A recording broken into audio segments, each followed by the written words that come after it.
saya akan membahas tentang budaya lokal di Jawa Timur yang dipengaruhi oleh globalisasi. Nah, menurut saya globalisasi adalah proses di mana berbagai aspek kehidupan ini terhubung. Ada aspek kehidupan itu ada aspek ekonomi, aspek sosial, aspek budaya. Nah, ketiga aspek ini saling terhubung dan mempengaruhi dunia luar dan menjadi satu kesatuan yang dapat menimbulkan dampak positif dan negatif. Nah, ini bisa terjadi melalui tiga cara, yaitu kalau anak muda biasanya terjadi melalui teknologi, karena kan terhubung langsung dengan media sosial ya. Nah, yang kedua ada media sosial itu sendiri, dan yang ketiga itu yang biasa terjadi yaitu perdagangan. Karena dari perdagangan itu kan biasanya dari satu orang ke satu orang, dan ini nanti menjadi satu kesatuan seperti itu. Oke, jadi setelah dijelaskan tadi, kira-kira apa Mbak pengaruh positif budaya lokal di Jawa Timur ya? Nah, ada yang di sini saya akan mengangkat dua aja ya. Yang pertama itu tentang akses informasi dan teknologi, di mana adanya globalisasi ini memberikan akses yang lebih luas terhadap informasi dan teknologi yang bisa digunakan untuk mempromosikan budaya-budaya lokal di Jawa Timur. Contohnya, banyak seniman dan pengrajin dari Jawa Timur yang memanfaatkan media sosial ini untuk mempromosikan hasil karyanya. Contohnya itu seperti batik tulis. Batik tulis ini dapat dipromosikan melalui Instagram, melalui Facebook, melalui TikTok ya, yang dapat menjangkau pasar internasional. Jadi yang jauh pun ataupun yang dari luar negeri itu kita bisa akses gitu. Soalnya kan kalau misal kita pakai e-commerce itu kan pengirimannya bisa sampai ke luar negeri. Oke, di sini kita akan mengundang pemateri kedua yang akan membahas tentang mitigasi bencana dan pemberdayaan masyarakat. Oke, bisa diperkenalkan. Ya, baik, terima kasih. Perkenalkan, nama saya Sumaira Hanif Masyita. Di sini saya akan menjelaskan tentang komunitas lokal untuk menghadapi bencana di suatu daerah. Jadi, kebanyakan komunitas lokal itu sering menjadi garda terdepan dalam menghadapi suatu bencana dengan pemahaman yang mendalam tentang kondisi lingkungan tersebut dan kebutuhan masyarakatnya. Kayak kebanyakan itu dari komunitas lokal sendiri yang tahu sisi kondisi lingkungannya, seperti di daerah Jember contohnya, kan di situ sering terjadi bencana longsor. Kira-kira strategi yang kayak gimana yang sering digunakan untuk mengatasi bencana-bencana tersebut? Ya, mungkin yang sering itu kayak pelatihan dan edukasi, karena untuk kesadarannya, meningkatkan kesadaran dan pengetahuan tentang risiko bencana yang akan terjadi. Kayak simulasi gitu loh, kayak simulasi orang-orangnya. Kemudian ini tuh sangat membantu masyarakat memahami langkah-langkah yang perlu diambil sebelum, selama, dan sesudah bencana. Jadi kita itu memahami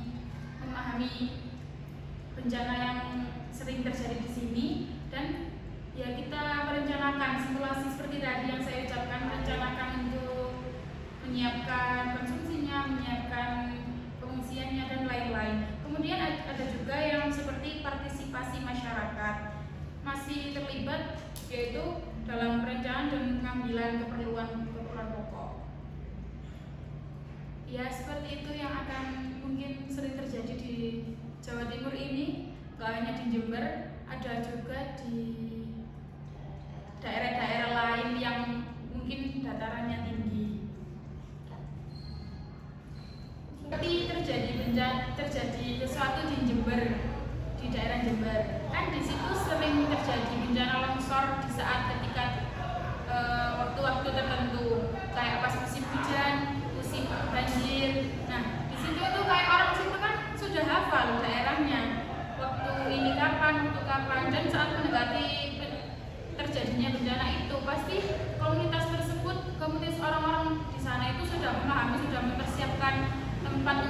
pengungsian yang terdekat tempat-tempat itu, terus sudah menyiapkan seperti tempat pengungsian, terus pembantu dari pemerintah kayak makanan pokok atau yang lainnya. Karena kan yang di dalam daerah tersebut tidak bisa keluar menuju akses jalan umum tadi. Terus dari komunitas sendiri kita bisa saling informasi kayak mau datangnya ini, mau terjadinya ini, seperti itu. Beda kan kayak antara daerah satu dengan daerah yang lain.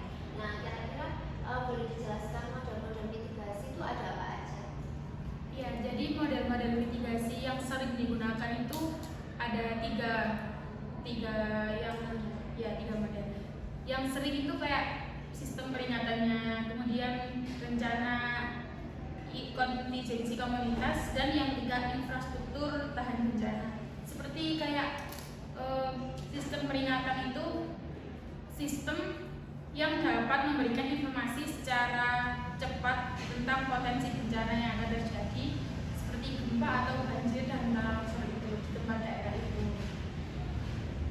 Kemudian rencana kontingensi komunitas, yaitu mengembangkan rencana kontingensi yang melibatkan seluruh anggota komunitas dan menguji rencana tersebut melalui simulasi, seperti percobaan kayak mau merencanakan sesuatu untuk mengatasi bencana tersebut, seperti itu.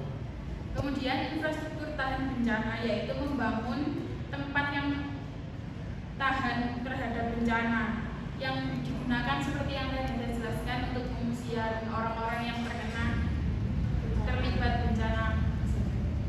Oke, sekarang kita lanjut ke materi ketiga yang akan membahas tentang keberlanjutan ekologi dan lingkungan. Jadi di sini kita sudah mengundang pemateri yang akan membahas tentang ekologi dan lingkungan. Silahkan diperkenalkan, Mbak. Iya, jadi perkenalkan, nama saya Siti Fatimah, bisa dipanggil Fatimah. Oke, jadi di sini kita akan membahas topik ketiga yang tidak kalah menarik dengan topik pertama dan topik kedua, yaitu tentang keberlanjutan ekologi dan lingkungan. Jadi sebelum kita masuk ke pemaknaan keberlanjutan ekologi dan lingkungan, kita harus tahu apa sih itu ekologi dan apa itu lingkungan. Nah, kalau di IPA mungkin kita sudah kerap mendengar istilah ekologi. Ekologi merupakan suatu cabang ilmu pengetahuan yang membahas tentang interaksi antara makhluk hidup seperti manusia, tumbuhan maupun hewan terhadap lingkungannya. Sedangkan lingkungan sendiri itu bisa kita definisikan sebagai tempat hidup makhluk hidup. Nah, adapun kita sekarang masuk ke keberlanjutan ekologi dan lingkungan. Keberlanjutan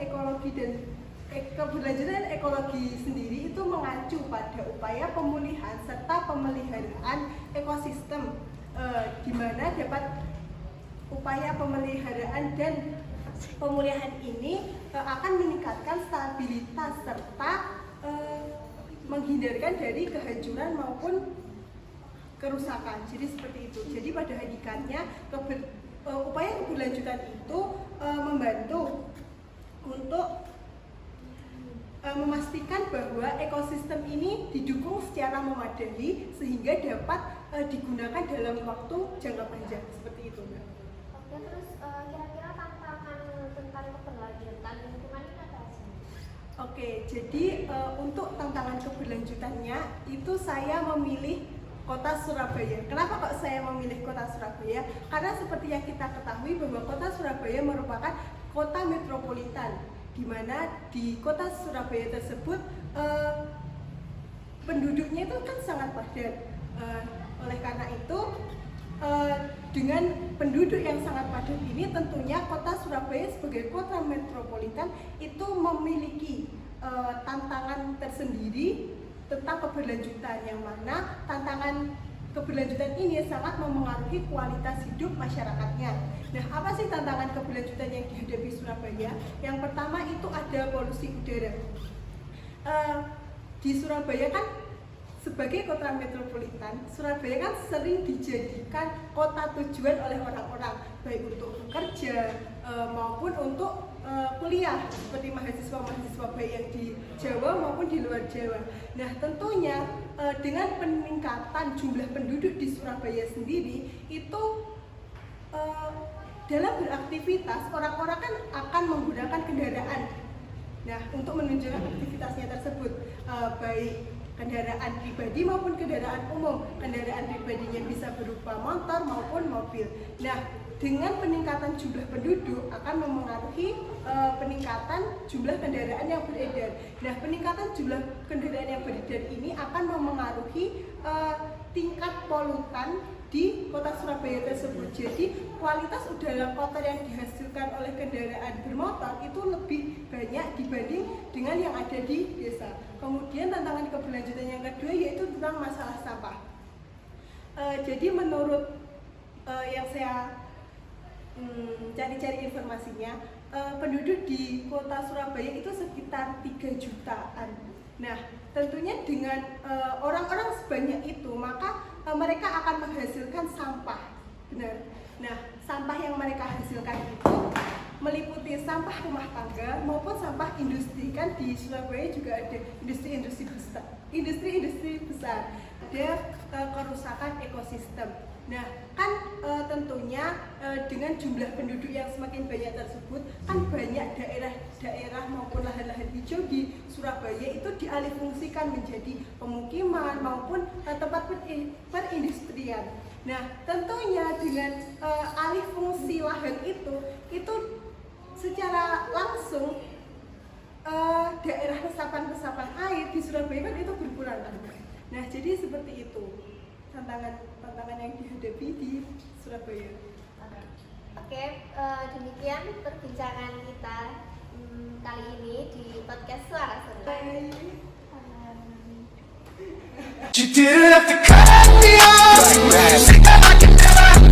We were nothing.